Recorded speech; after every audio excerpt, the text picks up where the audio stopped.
Jangan lupa like, komen, dan subscribe channel YouTube TVRI Bengkulu dan nyalakan lonceng notifikasinya.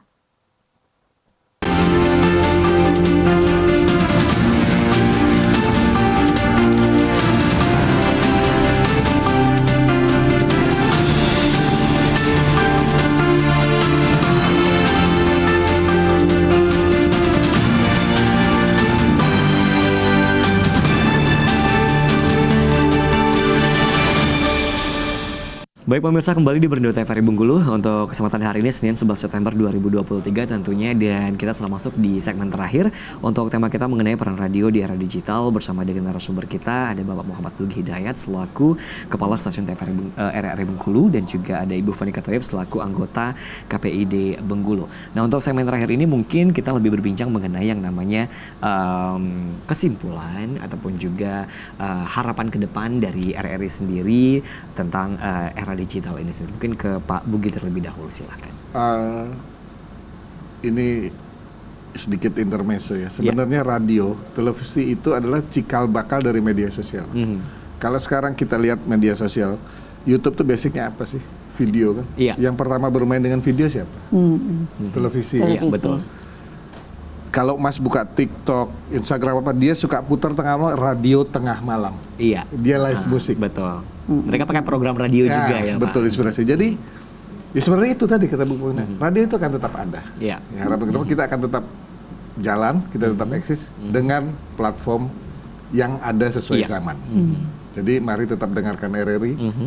Dan RRI selalu di hati. Amin. RRI selalu di hati, luar biasa.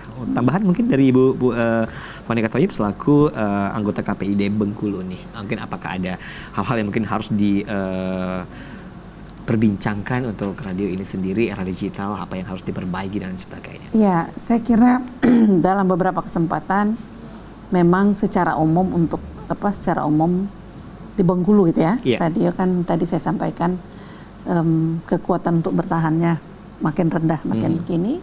Tentu dengan manajemennya juga harus dibenahi gitu ya.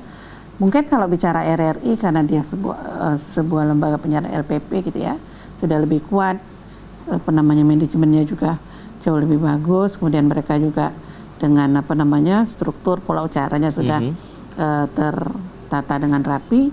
Tetapi untuk radio-radio yang di luar itu, meskipun ada beberapa radio yang masih bertahan dan cukup eksis sampai sekarang di Bengkulu, mereka harus beradaptasi dengan teknologi. Kemudian mereka juga harus mempunyai manajemen yang cukup baik supaya artinya bisa merancang sebenarnya arahnya, genrenya mau kemana. Supaya artinya orang mengenal misalnya radio ini, kalau misalnya RRI misalnya ada beritanya di sini, kemudian kalau anak mudanya dia punya Pro 2 gitu. Kalau kemudian bicara budaya, kita bisa mendengar Pro 4.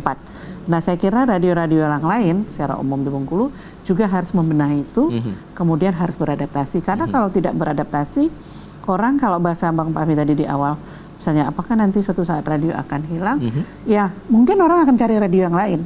Jadi artinya sekali lagi, tantangan ke depan bagaimana secara keseluruhan mereka mampu beradaptasi dengan teknologi, mampu mengemas kontennya sesuai dengan kebutuhan, termasuk saya kira titipan untuk teman-teman RRI, bagaimana misalnya tadi menghadirkan segmen-segmen atau masyarakat di beberapa tempat dengan tokoh-tokoh yang memang cukup dikenal luas oleh masyarakat Bengkulu.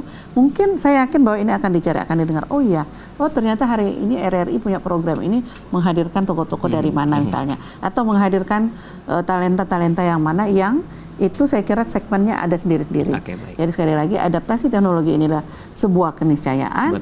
Maka radio juga harus beradaptasi, mengemas konten dan pola acaranya sedemikian rupa supaya radio ini akan tetap di hati pendengar, masyarakat gitu ya. Baik, terima kasih tentunya untuk kedatangannya dari Bapak Muhammad Bugi Hidayat selaku Kepala Stasiun RRI Bengkulu, dan juga Ibu Fanika Thoyib selaku anggota KPID Bengkulu. Tentunya terima kasih, kita udah sharing bareng dan juga berbincang mengenai peran radio di era digital, dan kita berharap tentunya agar yang disampaikan oleh Bapak tadi dapat didengarkan oleh masyarakat tentunya, dan kita berharap juga agar radio tetap di hati pendengar dan juga di hati masyarakatnya ya.